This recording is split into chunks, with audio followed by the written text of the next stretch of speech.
So hello guys and welcome back to my channel Wrestling Communicator। So guys WWE में अगर fans जिस superstar का return देखना चाहते हैं तो वो नाम ब्रॉक लेसनर का है। ब्रॉक लेसनर का फैंस काफ़ी टाइम से रिटर्न देखना चाहते हैं। ब्रॉक लेसनर में 2023 के बाद से WWE में देखने को नहीं मिले हैं और ब्रॉक लेसनर के बारे में कभी पॉजिटिव न्यूज़ हमें सुनने को मिलती है और कभी नेगेटिव न्यूज़ सुनने को मिलती है। तो आज की इस वीडियो में हम पूरा क्लैरिटी के साथ बात करेंगे क्या कभी ब्रॉक लेसनर हमें WWE में देखने को मिलेंगे या फिर उनका मतलब हम ये समझ लें कि अब उनका रिटर्न WWE में लगभग पॉसिबल नहीं है। अब उनका रिटर्न WWE में एक तरह से कैंसिल ही मान के चले, मतलब उनका जो रिटर्न है वो WWE में पॉसिबल नहीं है, उनका WWE में आना पॉसिबल नहीं है। तो आज की वीडियो में हम इसी चीज़ के बारे में पूरे क्लैरिटी के साथ बात करेंगे। तो ये वीडियो काफ़ी ज़्यादा इंटरेस्टिंग होने वाली है। अगर आप लोग ब्रॉक लेसनर के फैन उनका रिटर्न देखना चाहते हो तो इस वीडियो को एंड तक जरूर देखना और देखने से पहले लाइक कर दो और चैनल को कर लो सब्सक्राइब। तो बढ़ते हैं अपनी वीडियो की तरफ, तो देर की इस बात की शुरू करते हैं। सो गाइस हमें ब्रॉक लेसनर लास्ट टाइम 2023 की समर स्लैम में देखने को मिले थे, जहां पर उनका मैच कोडी रोड्स के साथ हुआ था और वो कोडी रोड्स से हार गए थे। और उसके बाद ब्रॉक लेसनर ने कोडी रोड्स को फैंस के बीच ओवर करने के लिए उनको एक स्पेशल मूवमेंट भी दिया था जो अक्सर ब्रॉक लेसनर देते नहीं, और वो पूरा अनस्क्रिप्टेड था। आप सबको पता ही होगा क्योंकि वो Cody Rhodes versus Brock Lesnar का मैच जो कि समर स्लैम 2023 में हुआ था, अगर मैं गलत नहीं हूँ तो वो मैच तो सबने ही देखा होगा। उसके बाद से फिर ब्रॉक लेसनर में WWE टीवी पर नज़र नहीं आए। असल में ब्रॉक लेसनर की 2024 के रॉयल रंबल में वापसी होने वाली थी और का आगे का मतलब जो सीन सपाटा था, जो रॉयल रंबल के बाद जो WWE का आगरा पे व्यू था एलिमिनेशन चैम्बर 2024 का और रेसलमेनिया 40 2024 की, जो कि एक बहुत बड़ी रेसलमेनिया में से एक भी थी। तो वो सब मतलब प्लान कर लिया गया था कि ब्रॉक लेसनर पर रॉयल रंबल के बाद आए क्या करने वाले, उनका रेसलमेनिया अपोनेंट, उनका एलिमिनेशन चैम्बर अपोनेंट सब प्लान कर लिया था और रॉयल रंबल में भी उनका रिटर्न एकदम कंफर्म था।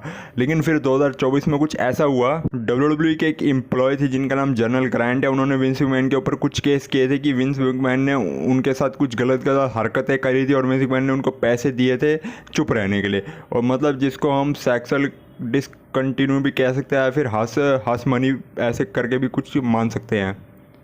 ये केस जनरल ग्रांट ने विंस मैकमैन और WWE के एक और एम्प्लॉय थे उनके ऊपर किया था। और इस केस में जो विंस मैकमैन की जो फेवरेट टैलेंट्स है WWE के अंदर जो आज के टाइम पे भी, और उनमें से एक नाम वो ऑस्टिन थ्योरी का भी, और अगर विंस मैकमैन के फेवरेट टैलेंट्स की बात हो रही है तो इसमें ब्रॉक लेसनर का नाम ना आए ऐसा हो ही नहीं सकता। तो ऐसा बताया जा रहा था कि विंस मैकमैन के जो फेवरेट टैलेंट्स हैं ना उनके ऊपर भी इन्वेस्टिगेशन हो जा रही है, और जो मीडिया थी उन्होंने इनडायरेक्टली स्पेकुलेट किया था कि इस चीज़ में कहीं ना कहीं ब्रॉक लेसनर का भी हाथ है। मतलब ब्रॉक लेसनर का जो मतलब नाम है ना अभी इस केस में इनडायरेक्टली आया था। अभी ब्रॉक लेसनर के ऊपर सीधी कोई केस फाइल नहीं हुई थी। असल में ये जो पूरा जो केस था ना, इसके अंदर ऐसा बताया जा रहा था कि जो लॉ सूट है फाइल है वो करी गई है, और इस केस में अभी तो इनडायरेक्टली ब्रॉक लेसनर का नाम मीडिया ने स्पेक्यूलेट किया था। तो उस वजह से WWE ने फिर उसके बाद ब्रॉक लेसनर से दूरियां बना ली थी। जो भी उनका 2024 रॉयल रंबल में रिटर्न होने वाला था वो WWE ने कैंसिल कर दिया था, और आगे एलिमिनेशन चैम्बर और रेसलमेनिया के लिए जो प्लान्स थे ब्रॉक लेसनर के लिए वो सब WWE ने कैंसिल कर दिए। और फिर रेसलमेनिया 40 के बाद ट्रिपल एच ने ब्रॉक लेसनर को लेकर थोड़ी पॉजिटिव न्यूज़ दी थी। यहाँ पर ट्रिपल एच का कहना था कि जो ब्रॉक लेसनर है वो अभी भी कंपनी के साथ बने हुए हैं, और ब्रॉक लेसनर आने वाले टाइम में जब चाहे जब उनकी मर्जी हो तब वो WWE में अपना रिटर्न कर सकते हैं, और तब हम उनके साथ बातचीत करने के लिए तैयार हैं।